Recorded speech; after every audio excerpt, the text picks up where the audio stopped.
Fala, rapaziadinha, tudo bem? Ó, a gente tá entrando aqui num conteúdo que particularmente eu curto bastante, né? A gente vai entrar aqui em modelos atômicos para a gente poder prosseguir para ligações químicas, que é chuchuzinho da química. Acho que é a parte mais gostosa da química para mim, tá? Então, vamos dar prosseguimento aí e se esforcem, se dediquem, porque a gente vai chegar em ligações químicas, que ó, delícia. Bom, tema, o comportamento dos materiais e os modelos de átomo. Habilidade, explicar a estrutura da matéria com base nas ideias de Rutherford e Bohr. Hoje eu nem penteei o cabelo, moçada. Tô que tô. Pelo amor de Deus, tô cansada, hein? Bom, vamos lá. Modelos atômicos. Em primeiro lugar, para que se cria um modelo?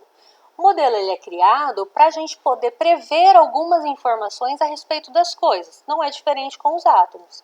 Então, o modelo atômico, ele tenta explicar como que a matéria é construída e como que ela é organizada para que a gente possa entender melhor como que ocorrem os fenômenos envolvendo as matérias na natureza.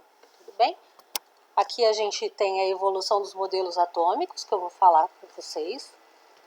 A gente vai começar por Dalton e vai terminar lá em Rutherford Bohr. Então, o primeiro modelo, o modelo atômico de Dalton.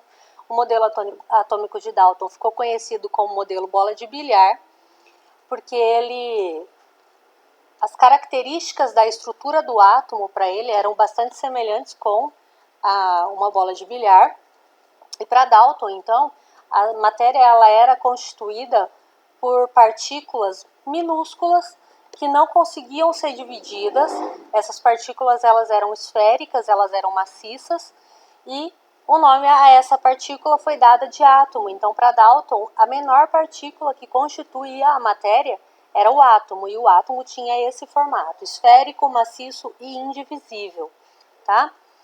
Átomos do mesmo tipo eram iguais, eles tinham a mesma massa, mesmo tamanho, mesmas características. Agora, átomos de tipos diferentes também eram diferentes em massa, em tamanho e todas as demais características, né? Por exemplo, a madeira. A gente não pode falar que a madeira é igual a um metal qualquer, ao ferro, por exemplo. Então, os átomos da madeira eram de um tipo, todos os átomos de madeira eram daquele mesmo tipo, os átomos de ferro eram de um tipo, todos de ferro daquele mesmo tipo, e eles se diferenciavam em todas as características, os átomos da madeira e os átomos do ferro. Os átomos podem se unir uns aos outros, formando átomos compostos, que são as substâncias, né? A gente conhece hoje por substância, que é quando a gente tem a união de dois ou mais átomos. O nome átomo ele vem de uma palavra grega e é a junção, na verdade, de duas palavras, que seria o a e tomo, sem parte. A gente, ó, quanta soberba. O nome foi mantido, apesar de que hoje a gente sabe que o átomo ele não é indivisível, né? Existem subpartículas, partículas menores que compõem o átomo.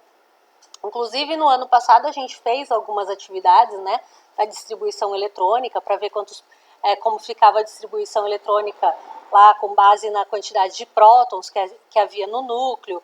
Então, um átomo no estado natural lá, ele ainda não tinha interagido com nenhum outro átomo ou com nada. Então, a gente sabe já, a partir do que a gente viu o ano passado, e provavelmente vocês viram também em ciências em anos anteriores, que o átomo ele não é indivisível, ele é divisível, existem subpartículas que estão presentes dentro do átomo. Dizer que algo é indivisível, a gente está dizendo que aquele algo não é formado por nada mais, é aquilo e só. Então a gente não consegue dividir.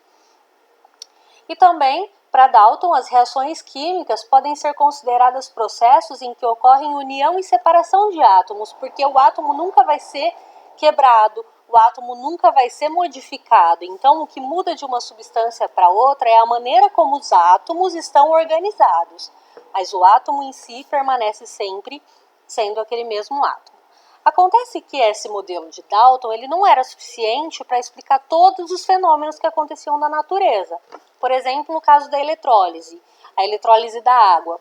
que quando passa uma corrente elétrica pela água, a gente consegue fazer a separação da molécula de gás hidrogênio da molécula do gás oxigênio. E aí isso não explicava. O modelo atômico de Dalton não explicava isso. Porque a molécula da água é H2O, um átomo de oxigênio e 2 átomos de hidrogênio. Como que uma corrente elétrica vai fazer formar moléculas de H2 e O2? Então o modelo atômico de Dalton ele era falho nesse momento. Continuaram sempre os estudos e aí veio um parceirão, o Thomson. Eu vou dar uma paradinha aqui para a gente ver um videozinho e aí já já eu retorno.